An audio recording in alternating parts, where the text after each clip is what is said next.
Today is December 4th, and we finally have a ban and restricted update that most people have been waiting for since Pro Tour Lord of the Rings. And no, it's not Orcish Bowmaster or the One Ring.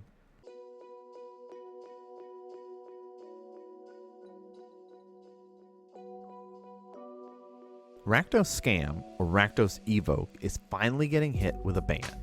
Fury is officially banned, and so is Up the Beanstalk.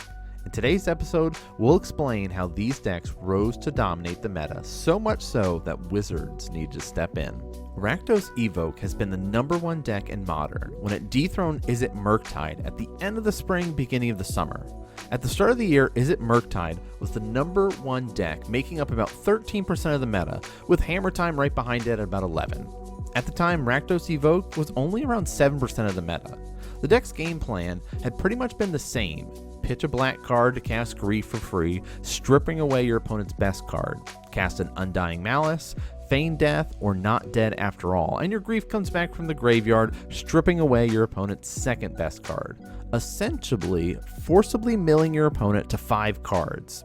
This is, of course, if you didn't already mulligan, and if you were to survive this hand-shredding tactic, they would simply do the same thing with a Fury to remove any threats on board. You can even pitch a Fury on turn 1 to reanimate it and have an extremely hard to answer double striking threat that could easily close out the game in about 2 to 3 turns. Pro Tour Lord of the Rings really pushed the deck over the edge with the release of Orcish Bowmasters, and of course Pro Tour winner Jake Beardsley. He was the only one of the top 8 to pilot Scam, or Rakdos Evoke. While there were 3 Tron decks, 3 Teamer Rhinos, 1 Amulet, and of course our 1 Rakdos, it was the Rakdos deck that stood above all.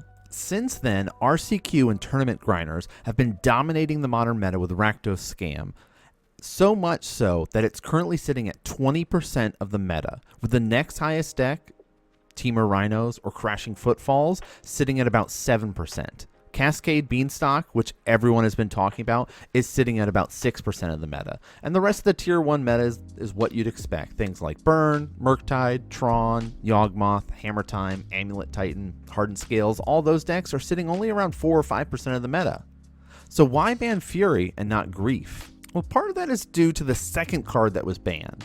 As of December, Fury was sitting at 46% of the decks, which tell us that it's not just seeing play in decks like Scam, but in other meaningful decks like Up the Beanstalk, which of course became the go-to cascade target for Shardless Agent or Bloodbraid Elf to find over things like Crashing Footfalls or even Living End.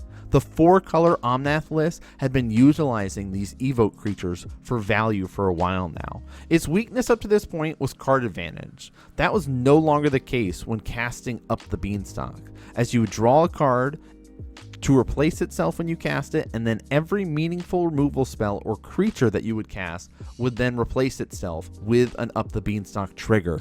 Which leads us into the question, what does the meta look like after this? Well, let's talk about the elephant in the room.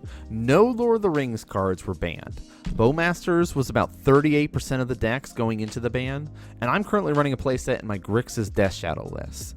That number is not likely to change after this, and Bowmaster combined with Wrenn and 6 will still keep majority of those 1 toughness creatures in check in Modern. Sorry, fellow Infect players.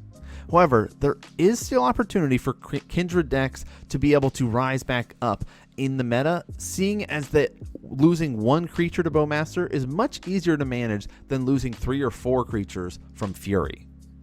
Speaking of Fury, will Scam still exist? Very likely, just not in that red-black version that we're used to.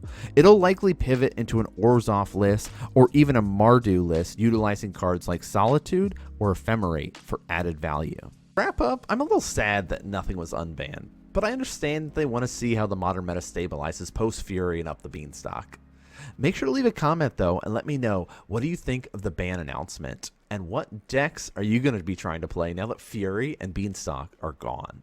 But that's going to do it for this episode. I hope you guys enjoyed it. We'll be doing some more deeper dives into, of course, the modern meta and ban lists coming up soon. We're also going to be traveling to DreamHack to be able to play some Magic in person and do a little bit of vlog footage. So keep an eye out for more content coming out later this month. If you like the stuff, please hit that subscribe button. leave a comment, put some likes, do all that kind of fun stuff. Spread the word. That's the best way to show your support for the content if you like it. But that's going to do it for today's episode. Thanks so much for tuning in and watching, and I'll see you guys next game.